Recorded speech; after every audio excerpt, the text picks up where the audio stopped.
அன்பார்ந்த சகோதர சகோதரிகளுக்கு அஸ்ஸலாமு அலைக்கும் வரஹ்மத்துல்லாஹி வபரகாத்துஹு. அத்தியாயம் 31 வசனம் 15. கட்டுப்பட வேண்டாம்.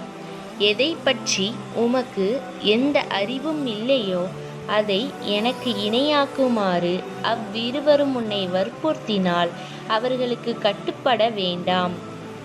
ஆனால் இவ்வுலக வாழ்க்கையில் அவ்விருவருடனும் நல்ல முறையில் நட்புறவு கொள். என் பக்கம் திரும்பியோரின் வழியை பின்பற்று. பிறகு நீங்கள் என்னிடமே திரும்பி வர வேண்டியதுள்ளது. நீங்கள் செய்து கொண்டிருப்பதை பற்றி அப்போது உங்களுக்கு அறிவிப்பேன். அஸ்ஸலாமு அலைக்கும் வரஹ்மத்துல்லாஹி வபரகாத்துஹு.